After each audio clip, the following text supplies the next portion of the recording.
Hey, Bridge Farms, welcome to another wonderful episode. My name is Dexter, your host. A few weeks ago, I hosted a very wonderful guest, Chef Behi. I mean, you remember the food? Yes. We're not cooking again, by the way, just calm down. Yes.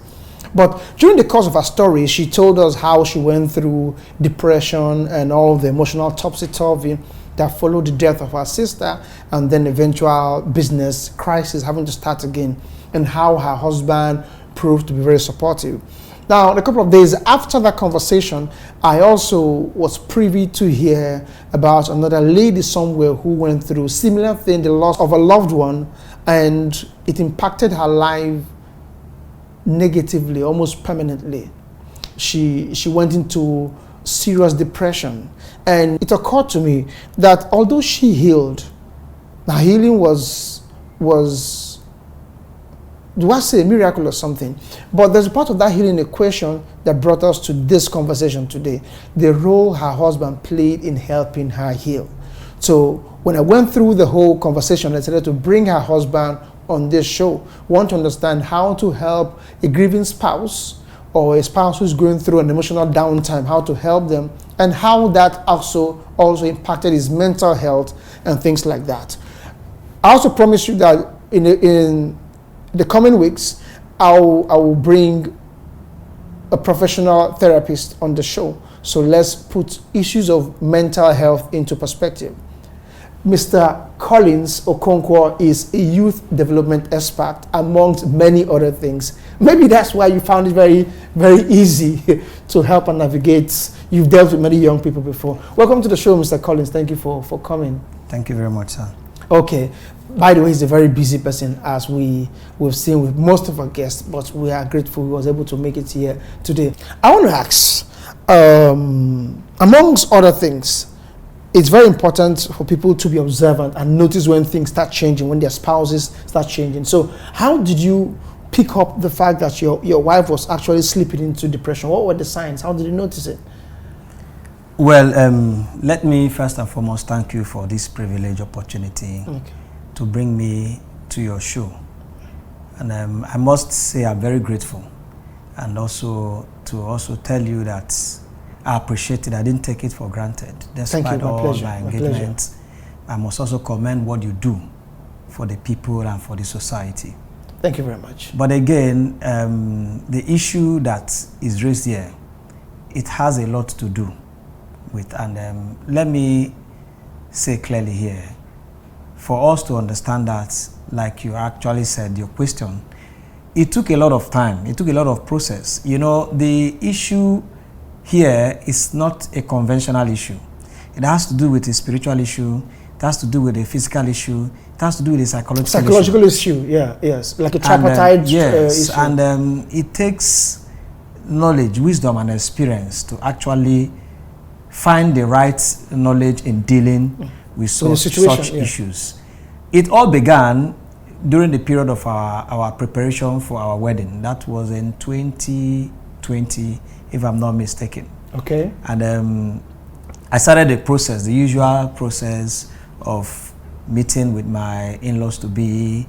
I met with the family. I traveled to their family house. I met with the parents, and I also had the privilege to also meet with the late younger sister of my wife. So we interacted briefly and shared some ideas in the course of the event. But somewhere along the line, like the story tweeted, you know, in most of our social medias, she died in the process. And that was also the same process and the time I was already preparing for the wedding. We already had got the dates for the wedding, but in the course of, I think she, if I'm not mistaken, she died sometimes around April. In 2020, should be April or so. But in the process, I was already approaching my in-laws to be then and trying to let them know how far I'm going and how far I'll be going and my preparation plan so far for the wedding. But the response was not positive. You know, the approach I also took to them was not accepted. You know, when you have a situation where somebody is telling you, of course, you know what is on ground. There is no need for you to be bringing such proposal to us at the moment, we need to also follow the rites which is accrued for burial process and the rest until we now come back again to the table to sit down and talk. So in the course of that, I also realized that there was no need for me to proceed further. But for me, from the spiritual point of view, I already knew that it was an orchestrated plan by the devil to thwart some of the process and plans we put in place. Because then we got to a stage, the parents seems not like they were interested again in the marriage. In the home marriages, yeah. And they were not giving me any response again. But for me, before I started the journey, I actually went to God in prayers. I didn't deny the place of God in my life, even in the marriage plan. So I saw it clearly, and God gave me a clear revelation of what may likely happen. So I took those revelations into prayers, and we followed up, and I called my wife then, and I told her that you need to stand with me in this battle. But if you stand on the other side, we may lose the battle. But if you stand with me, we will also achieve the battle. But it will not be an easy battle. So from your own end, just know that if you are weak, you must also rely on my strength so that we can pull through together. So at the point in time, the marriage delayed. To cut the long story short, the marriage delayed, the wedding process delayed from that April until we got into August 4th and 8th, where we had the traditional wedding, and the white wedding took place August 8th, and we came back home. I know. So well, let me cut you short. So you are saying that her emotional problem, and not the emotional problem now, the whole delay to the build up of the wedding wasn't just a product of the death of a sister. Like you had a revelation that the journey would be this challenging. Sure. Okay, so you didn't view it like just mere coincidence or just grieving. No. You were. It's like you were prepared beforehand for what happened. And even in my conversation, like I was trying to explain here, the death also had its own role that it played in the process, even in the life of my life of my wife, and even in their family line. But again, it also had its own role in decision making from their family. But I don't know if time will permit me to actually explain and express more on this, but let me also limit it to the purpose for which we are here. Now, in going forward, we had the wedding, we did all we could do in the midst of all the fierce battles, spiritually and physically, to the glory of God. We had the success of our wedding, and it went well. Sorry, let me cut you short again. I mean, this is a young man. Other young people they want to go and get married, meet a beautiful lady, do the wedding, fairy tale style, and you start your life. And you were starting off your own marital life with fierce battles. Were you not discouraged to step out or to abort the journey, given that it was early enough? Well, if I will answer your question, if I had come with a carnal mindset, I'll get discouraged. But I didn't come with that mindset. I came prepared. What I mean by coming prepared is that I actually saw the face of God, and the revelations I saw also clearly revealed to me that it won't be an easy journey from the beginning. So you either prepare for it or you just decline. Move. And so, you knew what you were going into. Yes, you're prepared for it. Clearly. So I had the clarity of what I wanted in my life. I had the clarity of what I wanted in my marriage. And I also knew that these battles will come side by side. So I was prepared. I also have some chain of spiritual partners that we pray together, that actually most times when I see situations like this, I fall back to the spiritual platform and I reveal to them. I share with them, and some of them we take it up to and we keep praying. Now, like I'm saying, after we had our wedding successfully, that brings us to the cross of the purpose for why we are here, the issue of depression.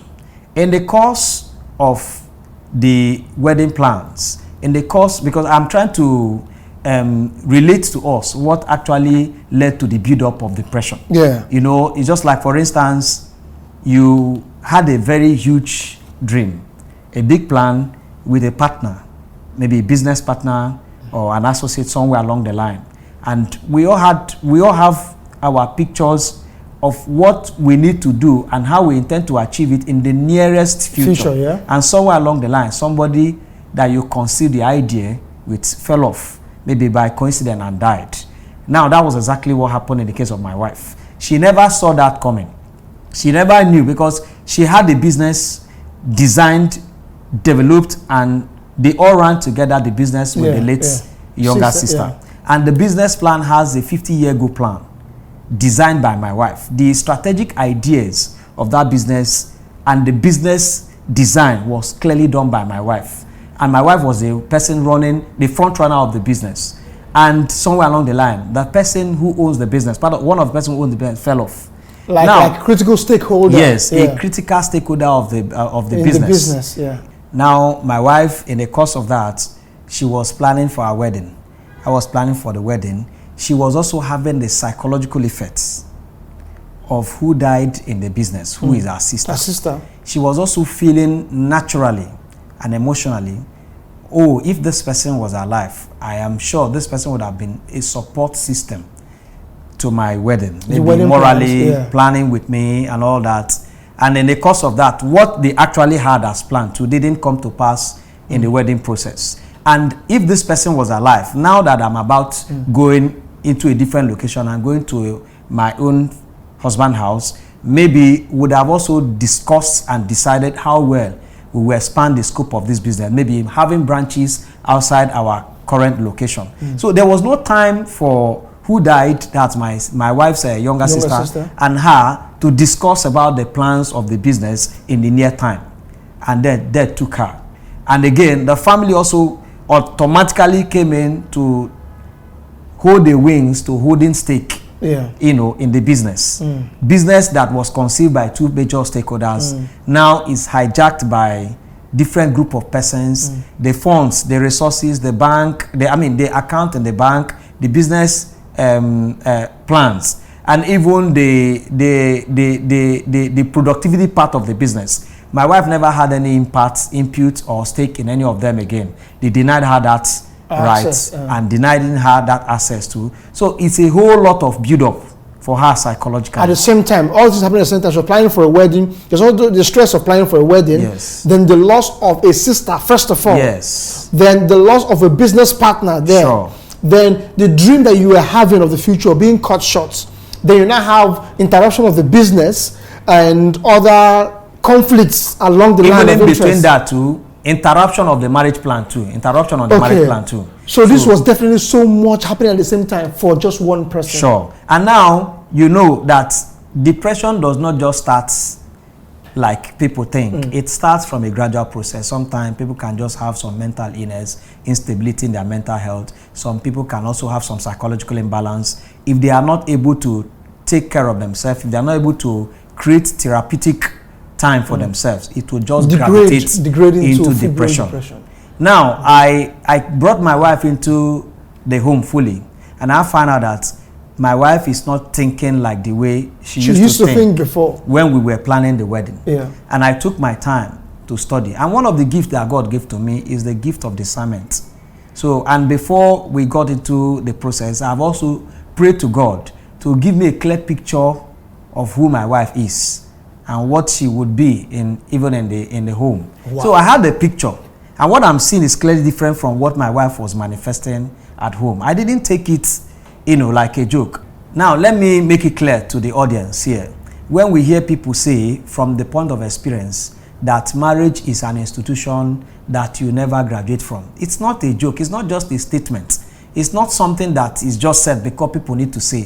It's something that has taken a lot of process of time. Research have also proven that, because first, marriage, like they say, is an institution that you never graduate from. So it has different curriculum, different departments, and it also has its own natural consequence. Now, you don't graduate from studying your marriage. You don't also graduate from the psychological part of the marriage as it relates to the health of your marriage, the emotional part of it, and all of this build up the unending institution that we find ourselves. Continue learning and researching. So I now realized that first, beyond the fact that my wife was not manifesting what I have envisaged in our marriage, that means something is critically wrong. How do I know that?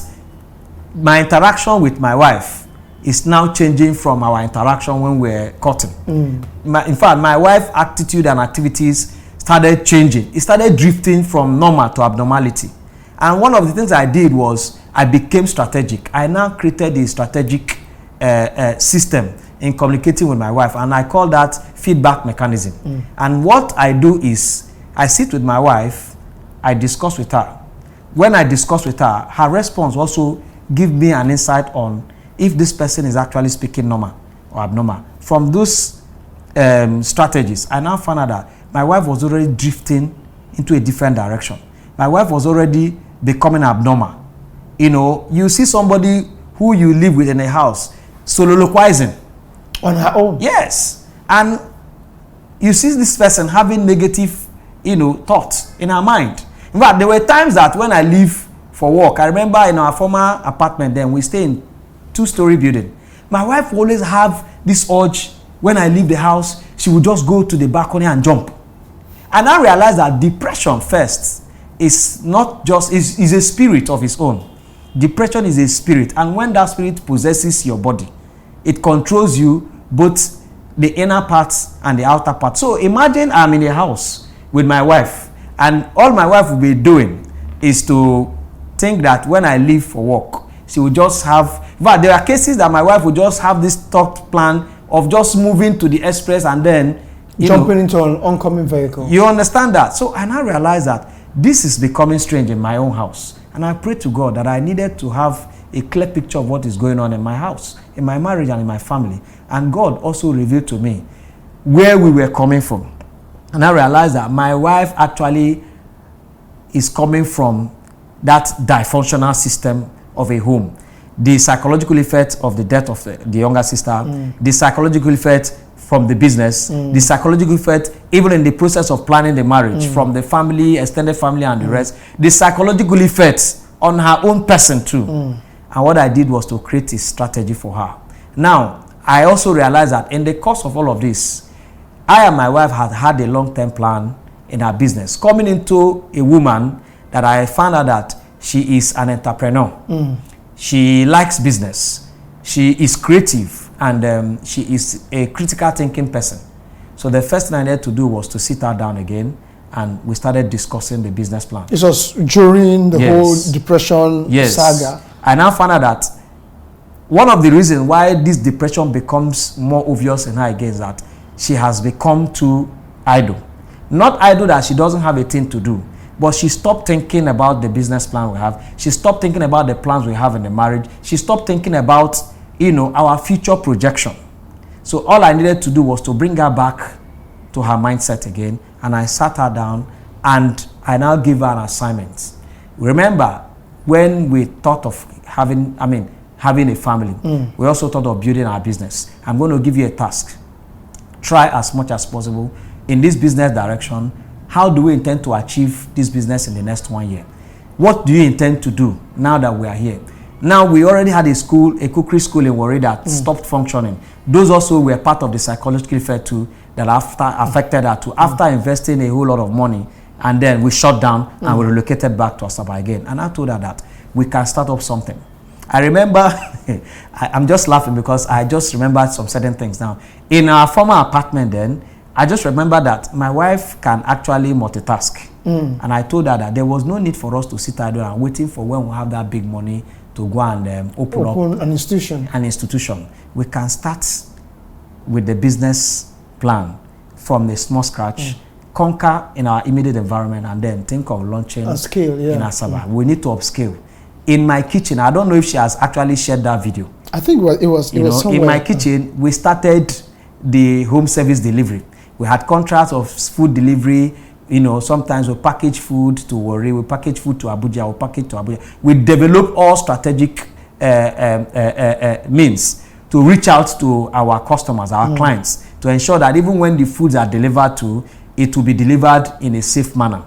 So we sat down, all of those ideas, I started injecting, bringing them back, in her. Like to distract her from to reform her mindset. Exactly. And distract her from that negative thinking. And I told her, okay, if we need to also package food to deliver in a space of 3 hours or 4 hours in Warri, we also need to look for means to package this food so that it will also be hot. We also look for means to ensure that we have a service time delivery between the points, from the point of dispatch from the park to the point of receipt from the client. Mm. Having a dispatch rider. In fact, we had to start multitasking, and that changed my wife's mentality. Looking at how do we dispatch from Asaba, who is the rider that will pick from Warri, how do we get to our client directly, how do we dispatch from Asaba to Lagos, and we started creating a lot of logistic network around Lagos, Abuja, Warri, Port Harcourt, and all that. And I told her, if we need to create a brand, you must totally change and disalign yourself with the business existed before by you and your late sister. That business, let's consider it as a sacrifice, because one, your family has owned up to that business. They have taken, even including your shares. They have changed the identity that made you the greatest shareholder of the business. You can't fight them. So one of the greatest challenge you have in building a business is when you have a business that has to do with family members. You can neither sue anybody and you'll be sued for. Most cases, you just create a system of your own and let go and advance. So I told her that if we continue in this direction, we'll miss and we'll progress in error. Why and what's the essence of us pushing? We can do something out of what has been done. First, I know that you are a formulator. You are the one that created the brand. Please, I don't want us to have the brand in my home so that it won't look like we duplicated or we hijacked. Allow them to go. Let's focus on the food part of your business, leaving the cosmetic part of the company, of the business, so that when we are progressing, nobody will come and tell us that, look, you hijacked our business plan, our business idea. And that was how I sat my wife.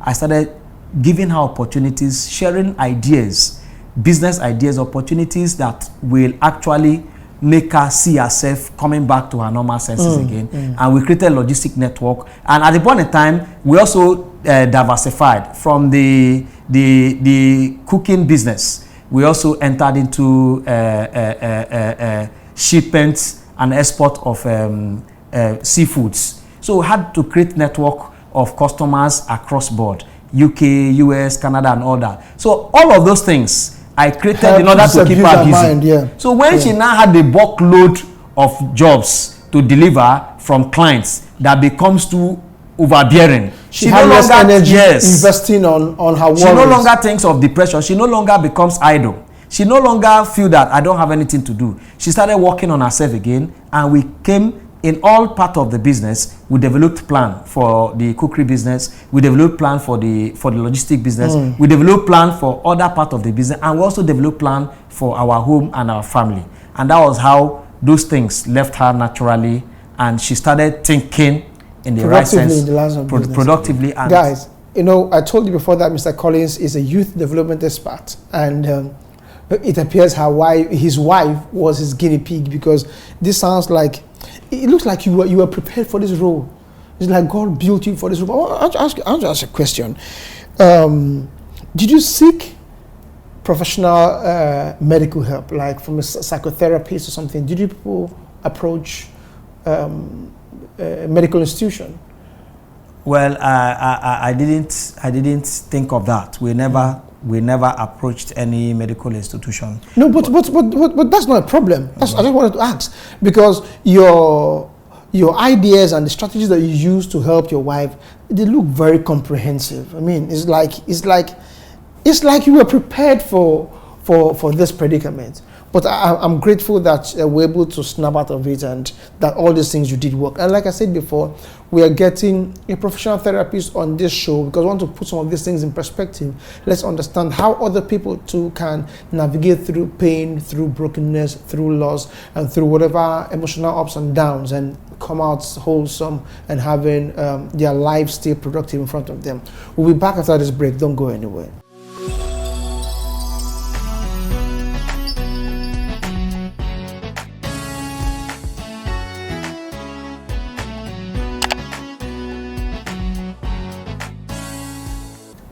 Thank you for staying tuned. You're still on to Dexter's Bridge Show. We're speaking with Mr. Collins Okonkwo, whose wife was on this show a few weeks ago, and she talked about the emotional downtime she had to go through after the death of her sister and other business complications. It appears Mr. Collins, I've said this many times, it appears Mr. Collins was prepared for this role. I mean, how he went about this whole thing very strategically is very instructive, because personally, I deal with young people, and as a pastor, I counsel people most times. And sometimes you can be overly burdened by people's baggages. Sometimes you just want to take a holiday and run away, because these things can be very, very overbearing. But I want to ask, how did this whole process affect your own mental health? Because sometimes, yes, when you carry people's problems so much, you become like a co-sufferer. Sure. Yes. So how did this affect your own mental health as a person? Well, like I said while I was trying to explain a lot, I didn't say this part though, but when she gravitated into that mood, sincerely speaking, anybody who is close to a mentally depressed person is you either suffer it alongside, or you inherit it, or you are a co-sufferer, like you said. I realized that it's already affecting me psychologically. Because first, I imagine relating with somebody who, for instance, let me use the word abnormal. You don't also expect to be normal. It's not possible. Because what affects that person definitely will affect you. And you become codependent. Yeah, exactly. Not to the extent they say that these persons are husbands and wife, and they live alone in the family. You don't have a third party like you have a support maid or somebody who is also assisting you in the at home. So that that means when I leave for work, when I come back, who I left, I'm also meeting her the way I left her. Definitely it will affect me. In most cases, you are trying to relate to somebody, trying to be positive in thinking, and you don't see the smile. You don't see the response. In fact, the response doesn't come positive. I also felt it. It was even at the point in time, friends around me also know that I was already feeling it. But like I told you earlier on, I said, God has actually given me a spirit of discernment. I went into prayers again, and I asked God to give me a clear revelation of what is happening. And that was where the Spirit of God took me downline of exactly where we were coming from, and some of the things that actually affected my wife. And the best thing I needed to do is to create a strategy. And I became strategic in engaging my wife. Like I said, I had to develop the feedback mechanism. Whatever I sent into my wife, I get the response, whether positive or negative. It helps me to build further. So coming out of it, the best way I could also come out of it is to ensure that I reform my wife psychologically, to ensure that whatever I am doing would have positive impacts in the life of my wife. Like I told you today, I found out today that my wife was in fact, has this entrepreneurial spirit, and she is determined in that line. The best thing I needed to do for her was to gather piece of ideas on how her business will thrive, gather piece of ideas on how her skill can advance, and how, in fact, let me even say here, we had a lot of network of business network in her skill. Today, I can say that apart from the fact that she runs a cookery school today, I can say clearly too that my wife has a lot of link of some schools abroad where they teach and do a lot of work on culinary, programs. Many have actually contacted her to also share ideas, to collaborate and partner. We will get there by the grace of God. But all of these things were things I sowed into her to bring her out of that move. Because if she does not see the reality of what I'm doing, definitely we will go nowhere. Definitely I go nowhere. At the point in time, let me even share with us, one of the most critical moments was during the period of our pregnancy. Yes, the period of our pregnancy, most times I go late to work. Sometimes you see me, my wife, I would be the one to do a lot of things at home. I still get backlash from her. Because she's trying to look for who to vent her anger to, and there's no person available. So the person available, and she will just give me the basbos. I will still take it up again, and I will move. Most cases, you see me going to work, I come to the office 10:30, 11. At the point that became an issue in my place of work. And some persons gather, but when I just leave this guy, he just the manifesting work. He don't get. In fact, see the way the guy is looking now. So you should know that this guy is actually dealing with an issue, at home. So let's leave him. When he comes out of that issue, we will know. And that was our friends too in the office started helping me to cover up. Most times I have critical assignment in the office, and for me to meet up with the time, they don't know what I'm going through. But they will not understand. They feel like, this guy is just trying to. And you were not complaining. You know, I wasn't complaining because who will I even share the issue with? Though I also believe that they said a problem shared is half solved. But also don't also forget that when you share problem, to people take advantage of it. Mostly when they are not persons who understand what you are going through. So I choose to keep it. My wife will always tell you one thing about me. I am a lone ranger. When I go through even she knows, when I go through a process, I don't share it unnecessarily. I always look up to God for direction. So I didn't share that in the office. But those who know me know that this guy is going through a lot. So in the process of that, my wife became pregnant. Now, of course, you know when a pregnant woman, woman is pregnant, you know what happens. Emotional, the hormonal changes, so that and everything. Was where coupled with. Sure, that was where the depression came more. That my wife was just thinking, okay, if I give birth to this baby, where do I move from here? How do I go from here? So all of those things, I started sharing ideas again. But like I said, I became strategic. The only thing I needed to deal with my wife with was being strategic at a point in time. I want my wife to be seeing me as a picture. I want my wife to see me as a mirror of what she wants to look like, or what she wants to be, or what the future she wants in the marriage to look like. So I started making myself available. First, I'm not that person that I'm not a hang-around person in town. My wife knows when I leave for work, if I come back even 1 a.m., she knows that something is holding me down. In fact, that was a critical time too, when our office were developing programs, for youth in the state. So sometimes I come back 2 a.m., while my colleagues will even sleep in the office. So even if I don't come back early, nobody will tell my wife that, we saw your husband hanging around. Of course, like some persons, when they are faced with such situations, they don't come home again. They start spending time with friends just to keep themselves lively. No, my wife was my priority. When it is time, you see me, I'm always hustling to get home. No matter how it is, when we finish our program or when we finish our activities in the office, we need to also move into a lab to also look at how far we have gone. I don't go with them. Even if I go with them, even if it's 4 a.m., I will still drive back home to ensure I be with my wife. Share ideas of what we did that day. Also ask her, the assignment I gave to you, how far did you go with it? And she will bring her own part of the assignment. I'll say, okay, well, this is good, this is not good. You tried in this area, but we need to advance from this angle. And she will say, oh, wow, it's difficult. I said, don't worry, we will get there. So one of the ingredients in fighting depression around her was to be strategic. Make her see me around, do all the necessary things I need to do for her, give her all the sense of belonging she desires, knowing fully well too that she is an entrepreneurship-minded person. I needed to also create a design that she needs to deal with. So those things started changing her mindset. And most times again, I sit her down, we go out, we interact, we share time outside the home. Because I also realized that even the house we live to also has psychological impact negatively on her too. So when she sits, look at the 4 walls of the building, she goes nowhere. It's as if the wall wants to fall. In fact, most cases, it's like this building wants to collapse. So sometimes I just say, let's leave the house. And we just hang out. Sometimes we travel, spend quality time, and I share ideas with her. So all of these things were part of the processes I put in place in order to ensure I take her mind out of that mood. Because one, like I said, depression is a spirit. And when it becomes a spirit, it balances you into that mood. And that mood is a very, very dangerous mood. So what I did was to take her out of that mood. And also we kept working on ourselves and praying to God too. And God helped us. And she came out of that spirit too. Ordinarily, if not for God, like I said, it would have been more disastrous than this too. But God helped us in the course of the journey. Guys, Mr. Collins is actually a different species of animal entirely.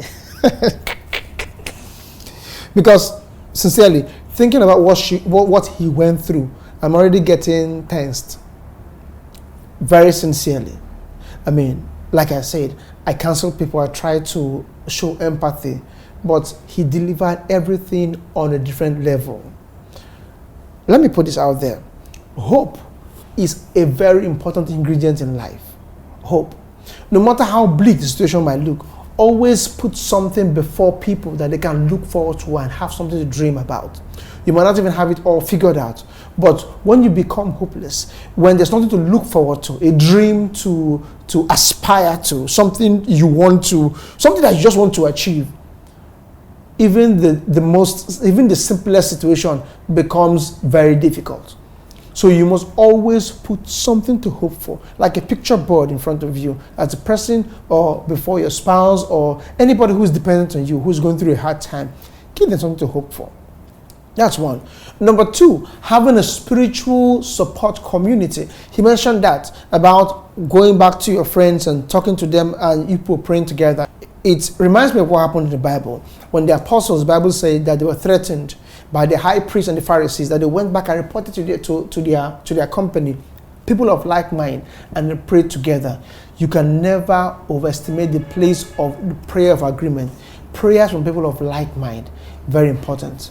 Then life is not all about wishful thinking.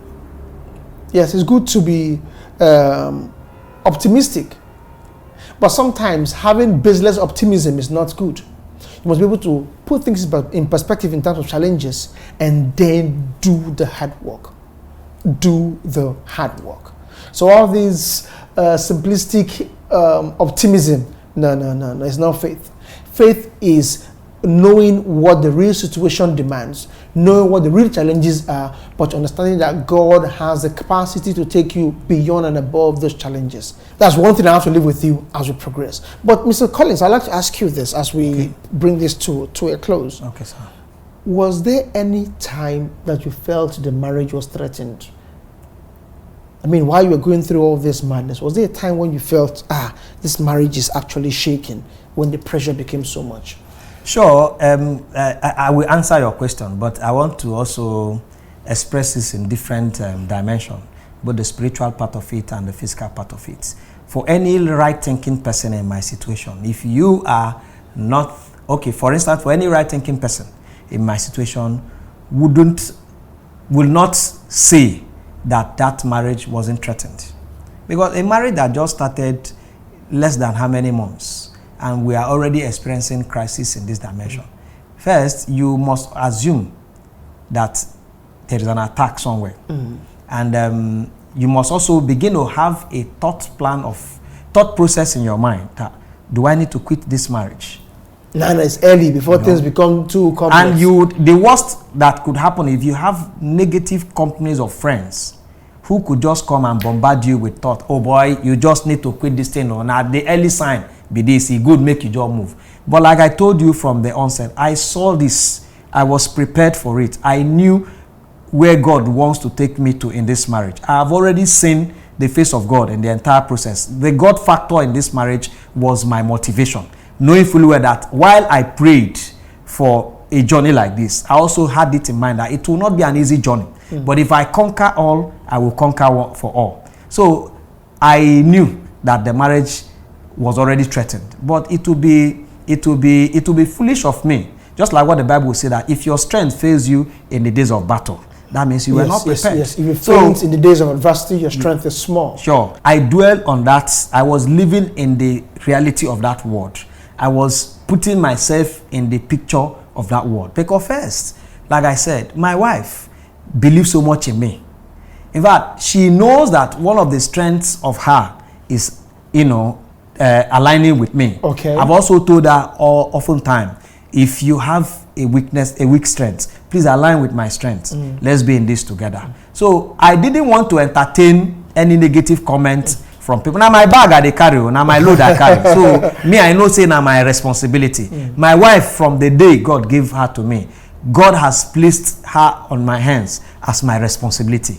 The first thing or the best thing I need to do for my wife is to make myself readily available for her. So if I start thinking in that direction, I will discourage her. I never can tell. Just like I revealed few things, like two, I told you that was instigating her, to that danger situation where she would, at a point in time, she would just think of coming out of the balcony, just jump down. Off, and then let it be that it is neighbors that told me that something happened in my compound. Or she would just tell me that I'm going to junction to go and pick up something, and then people, but God forbid. But anytime she goes into that picture, one thing that comes into her mind is that, how will this man feel? Does it mean that what this man has told me to do, to depend on her, to rely on her, to just put my strength in God and also lean on him, is now a fruitless effort? But no, let me also see where this can take us. So my wife was courageous enough not to give in to that decision. She was determined enough to believe in what I'm saying, to see that we achieve this together. So I didn't want to give room for negative comment, even families and friends around to say, okay, oh boy, be like say you go take a break. Or like some persons, what they do is that they will just take a break. I didn't take a break because I know if I take break, the devil will go ahead of us. So I accelerated higher. I increased my speed of velocity by praying and also asking God to give us divine direction. I was also putting my wife to prayer too. Because sometimes too, it's not just in my own prayer, but she must also align with prayer of agreement with me. Of course. In the entire process. So my wife will always follow me. In cases, in situations, sometimes I wake up at night. I'm just saying some part, the spiritual part of it too. Sometimes I wake up at night, I start praying without my wife knowing what I'm praying for. But she will also wake up too and align herself too in that prayer. So I did not, like I said, I didn't give in to negative thoughts. I also did not want to see myself. Because it will be an act of cowardice that you just came out, you just got married just 3-4 months ago, and you are now taking a decision to quit a marriage. How will the family feel? God also had given me that picture that I am the savior of my wife from that situation. Now, how do I now quit a marriage and then sending my wife back to the family house again and then putting her in a dangerous mood? So I needed to remain strong. Yeah, I needed to, in fact, I needed to face reality to know that this is one of the ingredients that makes a man a man. So, and that was one of those things I put before me, I picture before me, I envisage before me, and I always wake up in the morning, I'll look my wife, hug her, give her a kiss on the forehead, I'll check with her and say, come, don't worry, we are heading somewhere. I'm sure with time, this will be testimonies that you may come to start sharing afterwards. And it sure is manifesting. Now. It sure is now. Sure. It sure is now. Well, this is one of those shows where I don't have so much to say. I will leave you to just go through the whole story and extract your lessons. But you see, life or marriage is not all about high heels, hips, and fingertips. Many people have expunged the for better or for worse from the marriage vows. But you can see, no matter how simplistic and positive you want to be, the worst element still comes in marriage. When it happens, what do you do? Mr. Collins has mirrored himself to be a perfect example of what a man should be. A house band, a cord that holds the home together. His resilience and his spiritual maturity is something to be studied and to be emulated. And I thank God for men like you who are not just there for cake and ice cream, but you're able to survive the hard time, and today you've shown what a man should be. I say this in closing, that God hardly and scarcely puts two strong people together in a marriage. Sure. What he does is he looks for a child of his who is strong, and another child of his who is not strong. It means you can have a child of God who is not strong. And God relies on, most times, on another child of his who is strong to help bear the burden of this weak child. Sure. So it is a part of divine purpose that a dysfunctional, weak person is given to you as a spouse, husband and wife. And like the Bible says, you should help bear one another's burdens. This is real biblical marriage, bearing people's burdens. And the grace is always sufficient. You might not even know how strong you are until life beckons on your strength. Then you got something that God has put inside there for such a time as this. So if you're a child of God planning to get married, there's a lot of work you need to do. Sure. Prepare for the battle that is coming. It won't be all rosy, but if you stay on course, if you stay strong, if you don't faint in those days of adversity, your strength will sure be renewed. Thank you once again for coming to the show, Mr. Collins. It's my pleasure. I appreciate everything. I'm actually putting myself in your shoes. I'm asking myself, could I have been this strong and resilient? So it is very didactic for me, very instructive, that going forward, no matter whatever character flaw or weakness that my own wife puts up, it behoves on me to show strength and to give her strategic help through those times. We have to do better as a people. Sure. Thank you for staying tuned, and thank you for being with us to the end of this show. I like to see your comments. I want to see your comments. I also want to see comments on people's experiences or that you know about how things went. And like I promised you, in a few weeks coming, we're going to have actually an American trained psychotherapist on the show. We'll put some of these things in perspective. God bless you. Don't forget to subscribe to this YouTube channel. You can do that now. It doesn't take 2 seconds. Just hit the subscribe button, and please, you can share it on your Facebook and Instagram pages so people can get to see more things and get encouraged. See you on the next episode. God bless you.